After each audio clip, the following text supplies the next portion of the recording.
இன்னைக்கு ட்ரெண்டிங்கான டாபிக்ஸில் சிங்கர் ஸ்வாகதா அவர்கள் ஒரு மியூசிக் டைரக்டர் மேலே வந்து குற்றம் சாட்டியிருக்காங்க. அந்த மியூசிக் டைரக்டர் யார் அப்படிங்கிறது கிட்டத்தட்ட எல்லாரும் வந்து சொல்லிட்டாங்க. ஆனால் இப்போ திடீர்னு ஒரு தகவல் வந்து பார்த்தீங்கன்னா வெளியே வந்துட்டு இருக்கு. அந்த மியூசிக் டைரக்டர் இவர் தான் அப்படின்ற மாதிரி, ஏன்னா லிஸ்ட்லேயே இல்லையடா அப்படின்ற மாதிரி இருந்துச்சு. அதை பற்றி தான் இந்த வீடியோவில் தெளிவாக பார்க்க போகிறோம். அது மட்டும் இல்லாமல் சாய் சில்க்ஸ் அப்படின்னு சொல்லிட்டு ஒருத்தவங்க துணிக்கடை வந்து நடத்திட்டு இருக்காங்க. சக்ஸஸ்ஃபுல்லான ஒரு இன்ஸ்டாகிராம் இன்ஃப்ளூயன்சர் நாகலட்சுமி அப்படின்னு சொல்லிட்டு அவங்களுடைய கொலை, அது ரெண்டு தான் வந்து இப்போ பயங்கர ஒரு ட்ரெண்டிங்காக வந்து போயிட்டுருக்கு. அப்படின்றதுனால இந்த ரெண்டு டாபிக்ஸ் பற்றி நம்ம பேச போகிறோம். ஸோ வீடியோக்குள்ளே போகிறதுக்கு முன்னாடி சேனலுக்கு புதுசாக இருந்தீங்க அப்படின்னா கண்டிப்பாக சப்ஸ்கிரைப் பண்ணி உங்களோட ஆதரவு கொடுங்க. வீடியோ மறக்காமல் ஒரு லைக்கை போட்டுக்கோங்க. இப்போ நம்ம வீடியோக்குள்ளே கண்டிப்பாக போகலாம். ஸோ இன்றைக்கி வந்து பார்த்தீங்க அப்படின்னா ரொம்ப முக்கியமான ஒரு அப்டேட் என்ன அப்படின்னு சொல்லி பார்த்தீங்கன்னா, என்னப்பா வாய் இருக்கிறவன் எப்போனாலும் சொல்லலாம், என்னாலும் சொல்லலாம். ஆனால் தவறு நடக்கும்போது வந்து யாரும் சொல்ல மாட்டாங்களே. எல்லாம் வந்து ஓரளவுக்கு ஃபேம் ஆன பிறகு அதுக்கடுத்து ஒருத்தவங்களை பற்றி சொல்கிறது அப்படிங்கிறது ஃபேஷன் ஆகிடுச்சு. அப்படின்ற மாதிரி சிங்கர் ஸ்வாகதா அவர்களுடைய ஒரு குற்றச்சாட்டுக்கு வந்து மக்கள் வந்து கொஞ்சம் வேறு மாதிரியான ரியாக்ஷன் வந்து கொடுத்துட்ருக்காங்க. அதாவது ஒரு சில பேர் வந்து போல்டான ஒரு மூவ், ஒரு சில பேர் வந்து பார்த்திங்கன்னா என்னங்க இவங்களும் என்ன இப்படி வந்தாங்க அப்படின்ற மாதிரி. ஸோ என்ன நடந்துச்சு அப்படிங்கிறத பற்றி தெளிவாக சொல்ல போகிறோம். அது மட்டும் இல்லாமல் இந்த ஸ்வாகதா அவர்கள் யார் மூலையாவது ஏவி விடப்பட்டிருக்காங்களா, என்னையா சொல்கிறேன் அப்படின்றீங்களா? ஆமாங்க, அந்த மாதிரி டிஸ்கஷன் போயிட்டுருக்கு. இப்போ எதுக்கு திடீர்னு அப்படின்ற மாதிரி. ஸோ போயிடலாம் வீடியோக்குள்ளே.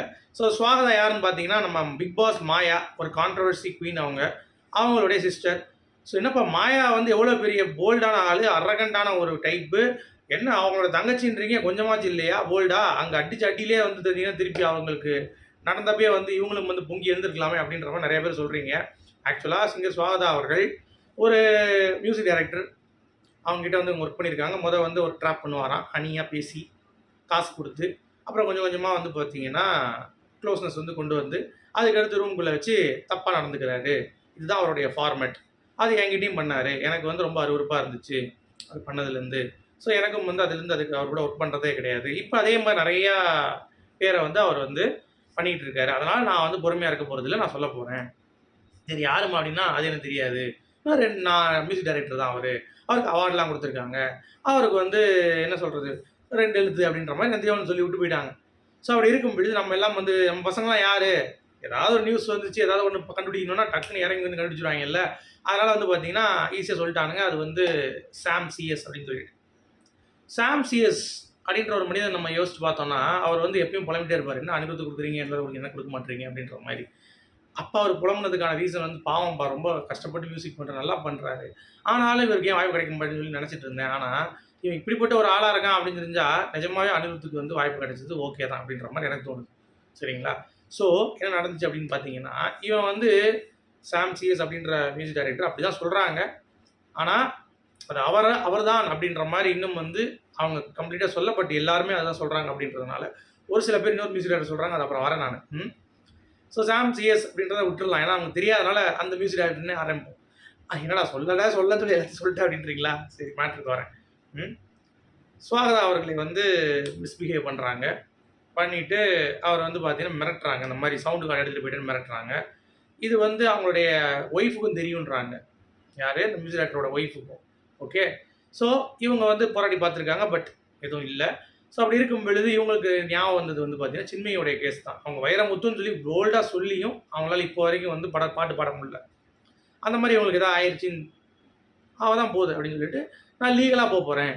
இப்போ ஜஸ்ட்டு வந்து உங்களுக்கு சொல்கிறேன், but I am going legal அப்படின்ற மாதிரி வந்து ஓப்பனாக வந்து பார்த்திங்கன்னா அந்த பொண்ணு உடச்சிருச்சு. யார்? நம்ம ஸ்வாகதா பொண்ணு. அவங்க ரொம்ப டிமோட்டிவேட் ஆகிருக்காங்க, ரொம்ப ஸ்ட்ரெஸ்டாக ஃபீல் பண்ணியிருக்காங்க இந்த இன்சிடென்ட் நடந்த பிறகு. அப்போ தான் அவங்க மாயா இருக்காங்கல்ல, அப்போ வந்து கொஞ்சம் பேசி கொஞ்சம் ஆறுதல் சொல்லியிருக்காங்க. ஆனால் எனக்கு என்ன டவுட்னா, மாயா வந்து ரொம்ப ஸ்ட்ராங்கான ஒரு கேர்ள்.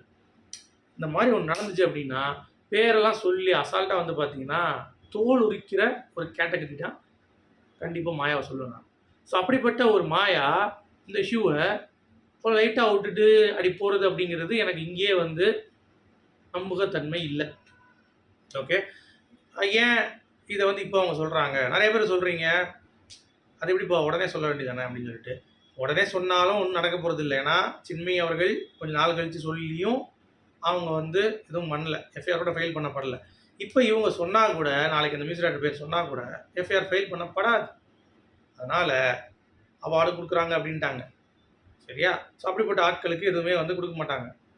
பெண்கள தான் தப்பா சொல்லுவாய்ங்க. அதனால நான் லீகலா வந்து எனக்கு தெரிஞ்ச ஆதாரங்கள வச்சு மூவ் பண்ணிக்கிறேன் அப்படின்ட்டு. இப்ப நான் சொல்றேன்ல அந்த மியூசிக் டைரக்டர் அவங்க இதுல வந்து பார்த்தீங்கன்னா, இப்ப சூப்பர் சிங்கர் இந்த மாரி சின்ன சின்ன பெண்கள்லாம் வந்து அங்க போயி டியூன்ஸ் கத்துக்கிறாங்க, பாடுறாங்க அப்படிங்கிறப்ப, எவ்வளோ பெரிய குரூரன் இது. ம். இத அழகா நார்மலைஸ் பண்ணிட்டு, எப்பயோ நடந்த விஷயம். இப்போ வந்து சொல்றது உங்களுக்கு நியாயமா ஸ்வாகத்தா? ம். உங்களுக்கு மாயா மாரி ஒரு சப்போர்ட்ல ஒரு ஆள் இருக்காங்க அப்படிங்கிறப்ப, எப்பயோ அவன எக்ஸ்போஸ் பண்ணியிருந்தீங்கன்னா, இப்ப எத்தன பேருடைய அவங்க சொல்றாங்க, ஏற்கனவே ஒரு பொண்ணு வந்து அவங்ககிட்ட ஏமாந்து என்கிட்ட வந்து புலம்புனாங்க அப்படின்னு சொல்றீங்க. இப்ப இது தெரிஞ்சது உங்களுக்கு ஒண்ணு புலம்பிட்டாங்க. தெரியாத எத்தன பேர் இருப்பாங்க? இன்கேஸ் உண்மையா இருந்திருந்தா. அப்ப இது வந்து உங்களுக்கு சமூக அக்கறை இருந்திருந்தா, முதல்லயே நீங்க சொல்லியிருக்கலாம்ல இத. ஏன் சொல்லல? உங்க மேல மிகப்பெரிய ஒரு தவறு இருக்கு அப்படிங்கிறது எனக்கு வந்து ஒரு ஃபீல் ஆவுது. அத நீங்க சொல்லியிருக்கலாம். இப்போ வந்து சொல்லி என்ன பிரயோஜனம் அப்படின்னா, லீகலா நான் பண்றேங்கிறப்ப எதுக்கு மீடியாட்ட சொல்றீங்க? லீகலா நீங்க பண்ணியிருக்க வேண்டியது தானே. எதுக்கு இப்ப மீடியாட்ட வந்து சொல்றீங்க தேவையில்லாம? இப்ப தேவையில்லாம இப்போ திருப்பி எல்லா பிரச்சனையும் வந்து இதாகும். இல்ல முன்னாடியாச்சும் மீடியாட்ட சொல்லியிருக்கணும். எதுவுமே பண்ணாம இப்படி வந்து நிக்கிறது அப்படிங்கிறது வந்து எந்த வகையில நியாயம்? பட் ஆக்சுவலா அட்லீஸ்ட் இப்பயாச்சும் வந்து கொண்டு வந்தாங்களே! ஸோ தட் கொஞ்சம் ஜாக்கிரதையா வந்து பார்த்தீங்கன்னா, எல்லாரும் இருப்பாங்க அப்படிங்கிறது தான் என்னுடைய பாயிண்ட் ஆஃப் வியூ. ஸோ நீங்க இத எப்படி பார்க்குறீங்க அப்படிங்கிறத கண்டிப்பா கமெண்ட் செக்ஷன்ல சொல்லுங்க. இது ஒரு பக்கம். இன்னொரு பக்கம் வந்து பார்த்தீங்கன்னா, விஜய் ஆண்டனின்ட்டாய்ங்க நெறைய பேர். டேய்! அவர் பாட்டு என மக்கரா, அங்கன மக்கரா, எங்கன மக்காரான்னு இருக்காரு. பாட்டு பாடிட்டு கிடக்காரு. இப்ப நடிச்சிட்டு இருக்காரு. அவர போய் ஏன்டா சொல்றீங்க அப்படின்னு சொல்லி பார்த்தா, அவரும் வந்து பிளேபேக் சிங்கர் நெறைய வட்டம் இவர் யூஸ் பண்ணியிருக்காங்க ஸ்வாகத்தா. அதனால அப்படின்ட்டு. அவரும் மேரிடு தான். அதனால அவரும் இருக்கலாம் அப்படின்றாய்ங்க. டேய் 2 எழுதுன்னு சொல்லி சொல்லியாச்சுலப்பா. அப்புறம் என்னப்பா அப்படின்ற மாரி, அப்புறம் நம்ம வந்து கொஞ்சம் கூல் பண்ணிட்டு வந்தோம் அப்படிங்கிறது தான். ஸோ அவர் இல்ல. ஓகே. ஸோ இது ஒரு இன்சிடென்ட். இதுல வந்து அடுத்து யாராவது ஓப்பன் அப் பண்ணா தான் என்ன நடக்குது அப்படிங்கிறத நம்ம அடுத்தடுத்து பேசுவோம். ஓகே. அடுத்து ஸ்ரீ சாய் சில்க்ஸ் அப்படின்னு சொல்லிட்டு நாகலட்சுமி அப்படின்னு சொல்லிட்டு ஒருத்தவங்க இன்ஸ்டாகிராம்ல மாபெரும் வளர்ச்சி. அவங்களுக்கு வந்து அந்த புருஷன் வந்து பார்த்தீங்கன்னா, அவர விட்டு போயிட்டாங்க. இவருடைய வளர்ச்சிய பார்த்துட்டு, அடுத்து திருப்பி ஜாயின் பண்ணி சேர்ந்திருக்காப்ல. 10 நாள் சரியா சேர்ந்து. இவங்கள வந்து கொன்னுட்டு அவரும் தற்கொலை பண்ணிட்டாப்ல. இது வந்து பிசினஸ் சம்மந்தப்பட்டமா வேற எவனாவது பண்ணியிருக்கலாமா அப்படின்ற மாரி ஆங்கிள்ல போலீஸ் வந்து விசாரணை பண்ணிட்டு இருக்காங்களாம். அதாவது இவங்கள கொன்னுட்டு, இவரையும் தூக்குல போட்டுட்டு, ஏதாவது ஃபிங்கர் பிரிண்ட்ஸ் இருக்கா வேற யாராவது? இவங்க பிசினஸ் வந்து கொஞ்சம் நல்லா ரன் ஆகுறதுனால அத பண்றாங்களா? இல்ல புருஷனே வந்து பண்ணிட்டாரா? முதற்கட்டத்துல வந்து புருஷன் தான் பண்ணியிருக்காருன்ற மாரி சொல்றாங்க. பட் இந்த மாரி விசாரணையும் போய் கொண்டிருக்கு.